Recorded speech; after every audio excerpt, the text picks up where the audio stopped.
آگے بڑھتے ہیں. کنز الایمان میں جو اس کا ترجمہ ہے، آدمی مارا جاوے گا، کیا ناشکر ہے؟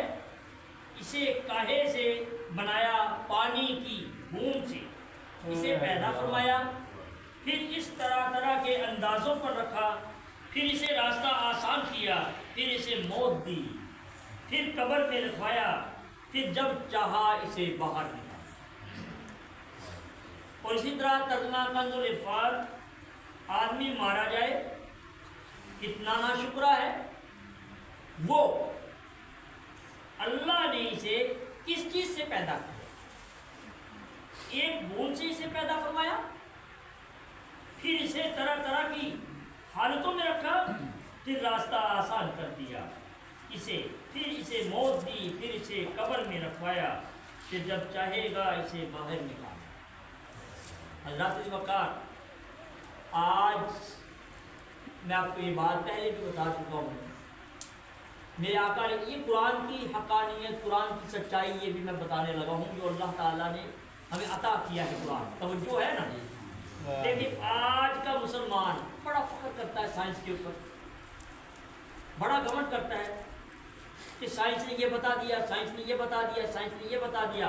حضرات وقار آئے، سائنس کی ساری کتابیں اٹھا کر دیکھیں، سائنسدانوں کی ساری باتیں کر کے دیکھ لیں. آپ بڑے سے بڑے سائنسدان کو اٹھا کے دیکھ لیں، یہ جو مارکونی فلا فلا فلا فلا سب کو دیکھ لیں. ارے قرآن کی آمد سے پہلے، قرآن کے نازل ہونے سے پہلے کے سارے سائنسدانوں کو اٹھا لیں. قرآن نازل ہونے کے بعد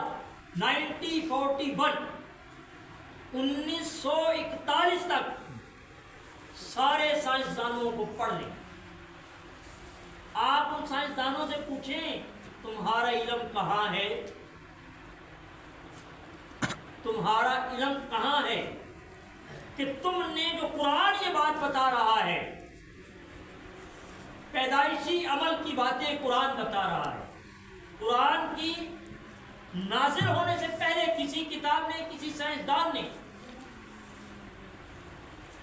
اس عمل کا تذکرہ نہیں کیا. قرآن نازل ہونے کے بعد 1941 تک بھی کسی نے ماں کے پیٹ کے حالات نہیں بتائے. قربان نہ جائیں اس قرآن پر، قربان نہ جائیں اس قرآن پر، اور جس پر یہ قرآن نازل ہوا اس پر. اگر ہو ایسا ہو کہ چلے یہ جو سبق ہے یہ پہلے ہو، تو آقا علیہ الصلوۃ والسلام کے متعلق انسان کے دل میں خیال آ جائے کہ انہوں نے یہ پہلے سارے پڑھ لیے ہوں گے تو قرآن میں شامل ہو گیا. لیکن قرآن سے تو پہلے بھی نہیں جانتے سائنسدان، قرآن کے بعد بھی سائنسدان نہیں جانتے. تو معلوم ہوا قرآن، بولو نا، بولو یار، بولو، کچھ نہیں روزہ لگا. معلوم ہوا قرآن سچا ہے، سچا ہے، قرآن سچا ہے. قرآن کی وحی لانے والے بھی سچے ہیں، اور قرآن جس پر نازل کیا گیا وہ بھی سچا ہے. اور جو قرآن کا علم ہے وہ کسی سائنسدان کے پاس بھی نہیں ہے. ارے سائنسدان محتاج ہے علم حاصل کرنے کے لیے، اپنی کامیابی کے لیے قرآن کا محتاج ہے. ارے آج کا انسان اپنی کامیابی حاصل کرنے کے لیے، آج کا مسلمان اپنی کامیابی حاصل کرنے کے لیے محتاج ہے یورپی ممالک کا، اور وہ محتاج ہے میرے قرآن. بے شک وہ محتاج ہے قرآن. قرآن کیا کہتا ہے؟ اے انسان توجہ کر، غور کر، اپنے پر خیال کر. اے تکبر میں رہنے والے انسان، اے لوگوں کی جائیدادیں حبس کرنے والے انسان، اے تول میں ناپ کمی کرنے والے انسان، اے ایک دوسرے کی غیبت کرنے والے انسان، اے ایک دوسرے کو برا جاننے والے انسان، اے اپنے آپ کو جھوٹ کے سہارے پہ چلانے والے انسان، اے انسان تم منافع خور بن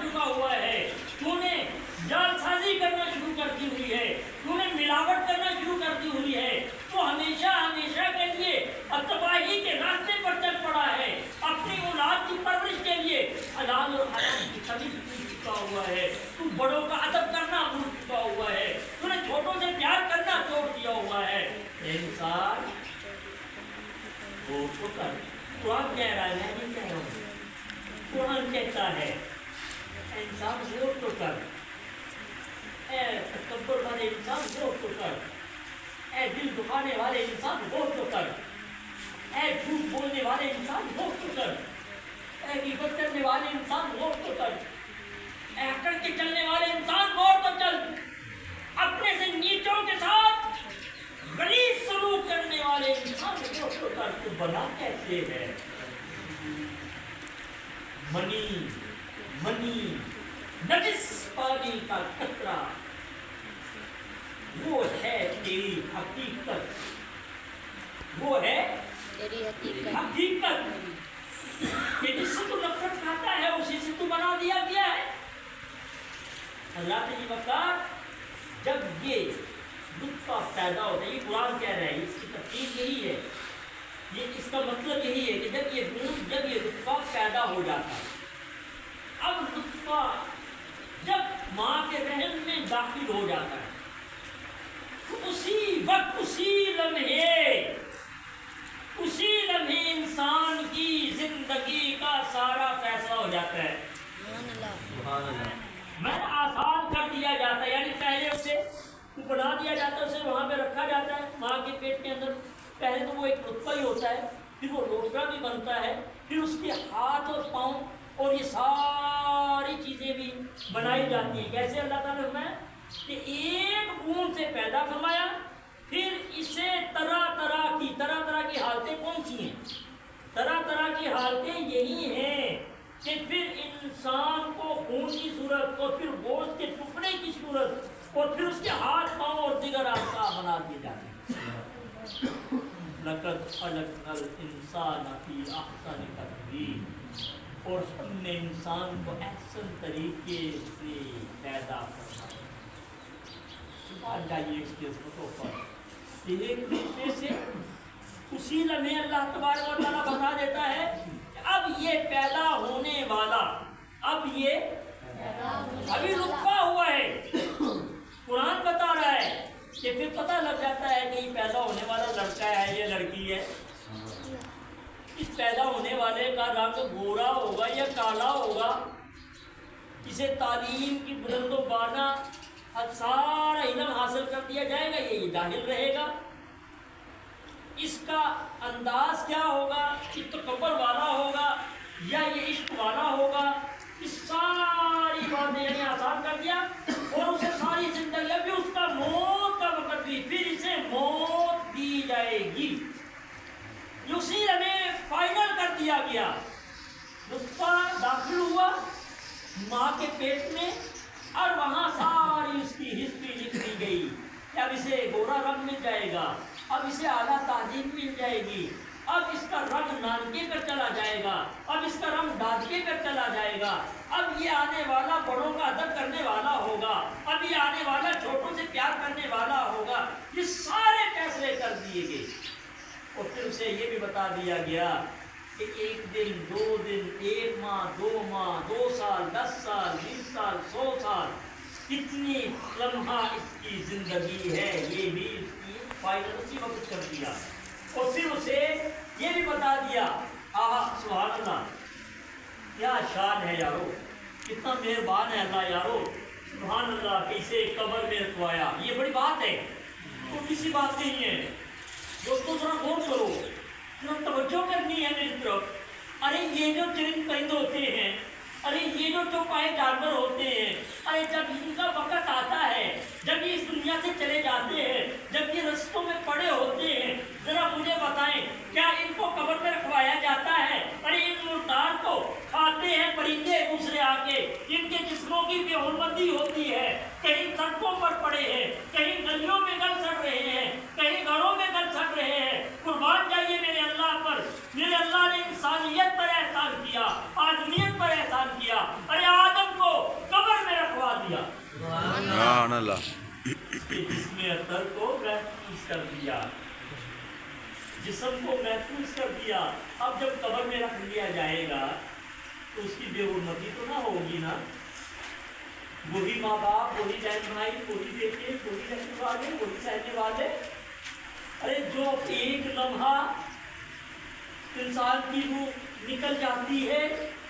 ماں سے پیار کرنے والوں، باپ سے پیار کرنے والوں، بھائیوں سے پیار کرنے والوں، بہنوں سے پیار کرنے والوں، دوستوں سے پیار کرنے والوں، ارے کیا اس شخص کو، کیا اس کو، اس انسان کو، اس مسلمان کو، اس ماں کو، اس باپ کو، اس بہن کو، اس بھائی کو، اس دوست کو، اس بیوی کو، اس شوہر کو، اس رشتے داروں کو، اس ہمسایوں کو، اس کی روح نکلنے کے بعد آپ اپنے پاس رکھ سکتے ہیں؟ نہیں جی، اسے رکھ سکتے ہیں؟ نہیں جی، تو آپ یہی خیال کرتے ہیں کہ جس کی منزل کی طرف نہ جاؤ۔ اگر یہ قبر کا طریقہ جو اللہ آج بتا رہے ہیں کہ میں نے اسے قبر میں رکھوایا، یہ احسان نہیں ہے یار ہم پر؟ یہ اللہ کا احسان نہیں ہے ہم پر؟ سبحان اللہ، کتنا بڑا احسان ہے کہ قبر میں رکھوایا۔ اگر مرنے کے بعد ہم رکھ ہی نہیں سکتے تھے، اب اسے ہم سڑکوں پر پھینک دیتے، دل ٹوٹنا تھا یار، ابے تو سڑک پہ سوتے ہیں، اتنا دل ٹوٹنا تھا یار۔ اور یہ بھی یاد رکھو، یہ بھی مسلمانوں کو ہی حاصل ہے۔ سبحان اللہ، کفاروں کے پاس یہ طاقت بھی نہیں ہے، اور ان لوگوں کے پاس، آپ نے پڑھی نا سورہ لہب میں، جو گستاخی کرتے ہیں، کہتے ہیں کہ گستاخ کو کی سزا کیوں دینی چاہیے۔ آج میں تھوڑا سا آپ کا ٹائم زیادہ لوں گا معافی کے ساتھ، کیونکہ میرا موضوع ہے اور آپ ہی